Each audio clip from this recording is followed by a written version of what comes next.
Hello and welcome to the Criterion preview for November of the year of our Lord 2016. This is really late, but I'm hoping that it comes out just before the end of the 50% off Barnes & Noble's Criterion sale. It'd be great if you're able to get some recommendations from this video and then go on and maybe buy something from there when the shit is cheap. So without further ado, I'll get straight into this. The first film series box set is the Lone Wolf and Cub series. Now this series of 6 films, and actually 7 if you include the English dubbed mashup film Shogun Assassin, which actually got quite popular in the West and is something that I saw before I had even heard of Lone Wolf and Cub. It's adapted from this highly acclaimed, influential, successful manga series in Japan that apparently influenced Frank Miller. Basically follows a pretty standard samurai narrative. You have this Ronin character, the executioner of the shogunate, who is banished or his honor is lost, and basically he wanders the land with his infant son as the assassin Lone Wolf and Cub. Just fits into that just classic like samurai schlock genre with tons of just squirting blood, ridiculous action, insane flash zooms, and so on and so forth. You know the style. Overall, I'd give the series a 70 out of 100, though that's a really hard score to lock down because the quality across these 6 films does fluctuate quite heavily. The box set includes a new 2K restoration of the Lone Wolf and Cub series and apparently a high definition version of Shogun Assassin, though I'm not actually sure what that means. An interview with the writer of both the manga and the film series, Kazuo Koike, a booklet featuring an essay and film synopsis by Patrick Mazias, a silent film from 1939 on the making of samurai swords, which sounds kind of interesting actually, and new English subtitle translations. Overall, this is just a fantastic box set in my opinion, even if some of the films here are weaker than others. Also, the box art for this is just simply incredible, and it's one of my favorite releases from Criterion in that regard. I would highly recommend this if you're even remotely a fan of samurai cinema, or if you want to get into it. It's a lot more accessible than the 25 or 26 film long Zatoichi series. My full review of the series minus Shogun Assassin can be found here, and this will be the case for every other film that I discuss. Next up is the 1990 film Dreams by Kurosawa, also known as Kurosawa's Dreams. The title here is kind of confusing. Kurosawa, like many Japanese filmmakers, was extremely prolific, but his filmography isn't tarnished by mass production. In fact, it's bolstered by it. His films are typically brilliant, which is kind of crazy considering the sheer amount of them there are. In saying that, Dreams comes from the 1990s, which was by far the very pointy end of Kurosawa's career and his life. As such, it's kind of marred by some pretty subpar films, among which I would place Dreams. Basically, as the title suggests, this is just a series of Kurosawa's recurring dreams that he had across his life, which sounds like an interesting premise, but the actual execution of it really does not live up to that. This is a 62 out of 100 from me. This film isn't terrible, but honestly, and without hyperbole, there are 20 better Kurosawa films on Criterion already that you are just far better off picking up and not even concerning yourself with this. Anyway, this release includes a 4K restoration, which actually will be pretty nice. A lot of the visuals here are quite beautiful, especially in 1 or 2 dreams. A 150-minute documentary on the creation of dreams, aptly called Making of Dreams. Interviews with the production manager Teruo Nogami and assistant director Takashi Koizumi. Another documentary called Kurosawa's Way, which is made by Kurosawa's English language translator and features interviews from directors like Bertolucci, Inarritu, Miyazaki, but I'm not actually sure what this documentary is on though. It just contains those interviews in them. There's also an audio commentary from Stephen Prince, who basically does audio commentaries for every single other Kurosawa film on Criterion. He is great. Also includes a new batch of English subtitles, an essay from the film critic Bill J. Ibiri, and I know I just butchered that name to death, and the script for a never-filmed ninth dream. As always, you can find my full review for the film here.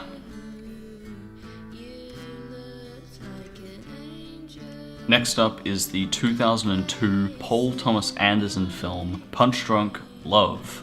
I am so glad that PTA is finally getting something of his on Criterion. I've been waiting for this for so long. Punch Drunk Love is my least favorite of his films, but it's still great, which is obviously the sign of a good director. I mean, I'd love to see The Master or Inherent Vice or anything of his on Criterion, no matter how unlikely that is, but hey, I mean, I can wish. Basically, the plot of this film is that it follows Adam Sandler, who, of all people, delivers just a fantastic performance for this film, falling into this delirious and bizarre plot of being blackmailed by a phone sex worker whose pimp is a mattress salesman played by the late great Philip Seymour Hoffman. If the credits of Adam Sandler, Paul Thomas Anderson, Philip Seymour Hoffman, and that storyline aren't enough to get you to watch the film, then I really don't know what is. Overall, I score this an 83 out of 100. This release includes a restored high-definition transfer, though I'm not sure if that means 2K, 4K, 1080p, or whatnot, and that's a little bit worrying. I'm not sure why they wouldn't stipulate that when they do for every other film, but whatever. There's a short film piece by Paul Thomas Anderson called Blossoms and Blood, which features the main cast of the film, an interview with composer John Bryan, which is especially important considering how integral the soundtrack for this film is. On that note, there's also behind the scenes footage of the sessions, of the recording of the soundtrack for this film, deleted scenes, additional artwork for the film, an NBC News interview with the real-life pudding guy, David Phillips, and you'll know what I mean if you've seen the film, a Mattress Man commercial, I'm not really sure what that means, I'm guessing it's a fake in-movie commercial for Philip Seymour Hoffman's character, and also an essay by Miranda Julie. My full review of the film can be found here.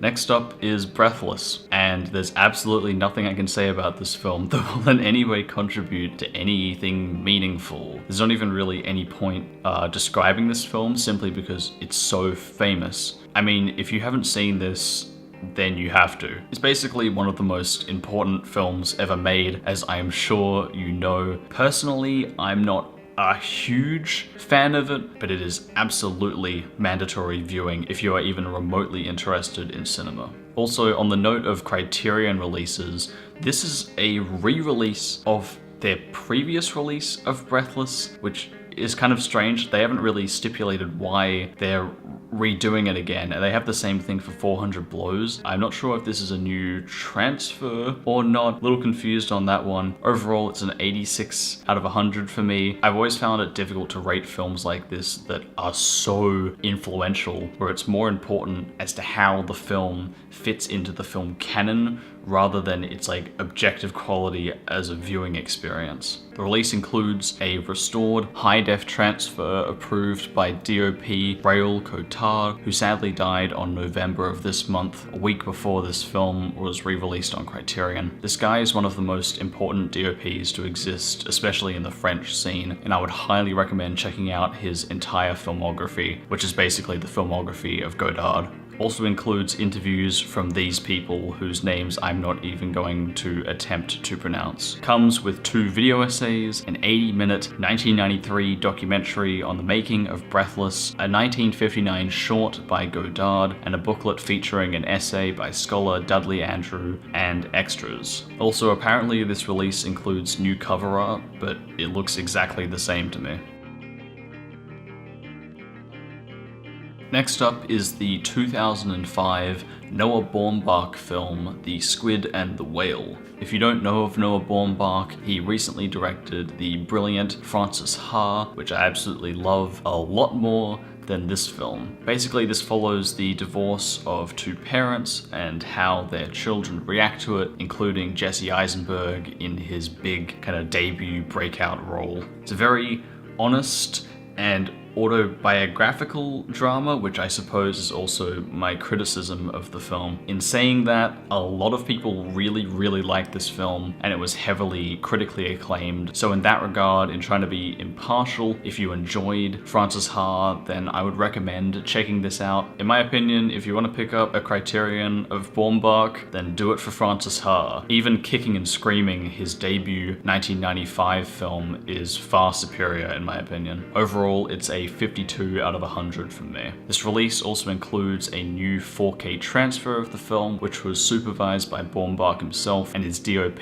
Robert Yeoman, includes interviews with the principal cast and Baumbach himself, a behind-the-scenes documentary featuring on-set footage, interviews with the cast, and audition reels. Also includes an essay from Kent Jones and another interview with Baumbach, this time by the novelist Jonathan Lethem.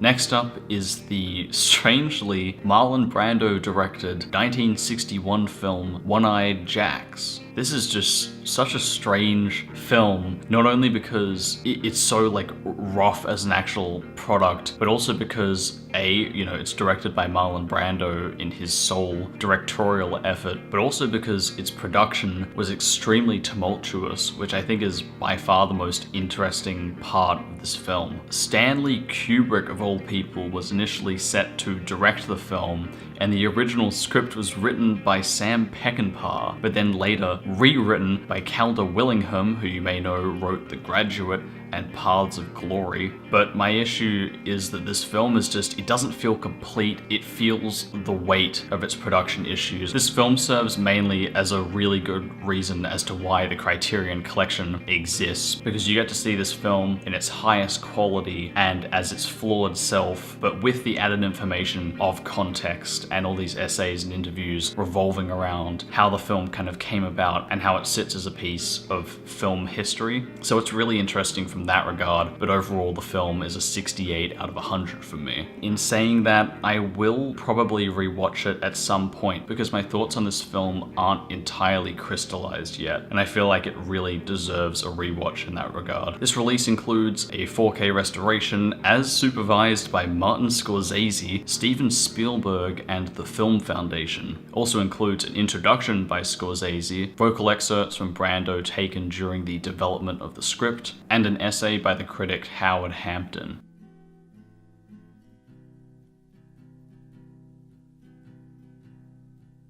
Now onto the cutting block. If I could only choose one release to buy from this month, it would have to be Lone Wolf and Cub. Obviously, this isn't the best film in the set. I would have to credit that to Breathless or Punch Drunk Love for completely different reasons. One, Breathless, obviously, because it's such an important film, and two, because Punch Drunk Love is just fantastic. But I can see myself watching the Lone Wolf and Cub series with friends over and over and over again. You get repeat viewings. There's also 7 films in there. Just the range of content is vast. I absolutely love the box set packaging. It's beautiful, and I can see myself kind of fawning over that. I'm a big fan of really intricate, nice, beautiful packaging to physical media like vinyl. So for that reason, I'd be choosing Lone Wolf and Cub, even though it doesn't sit on the artistic quality level of something like Punch Drunk Love or Breathless. If you're wanting to go for a single film though, I would probably recommend Punch Drunk Love, and if you haven't seen it, then just watch Breathless. One-Eyed Jacks is kind of hard to recommend because I think the experience is so dependent on how good the extras are in the Criterion release. While I think it does benefit from the 4K restoration, it isn't as important as how interesting the interviews will be, or the vocal excerpts, or the video essays, which will really serve to contextualize just how interesting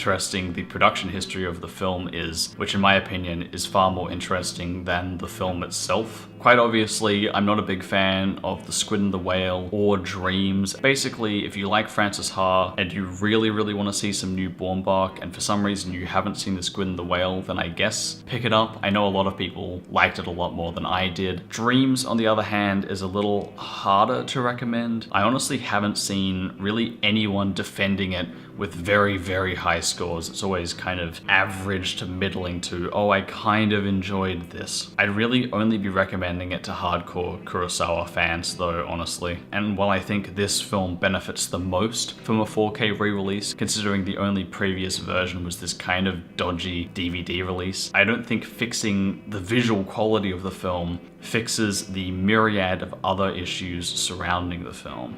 Okay, and that's it. This one took a really long time to come out, and I apologize for that. I've tried to streamline this series down a little bit more than I previously had it, and I hope that's kind of to the benefit of it, though obviously leave a comment, any criticism, feedback, whatever you prefer me to do with this series, or just anything really. There are links here to the previous Criterion preview, which I would recommend checking out, as well as the It Follows video essay I recently put out, which is one of my favorite ones I've done actually. And that's it. Ciao.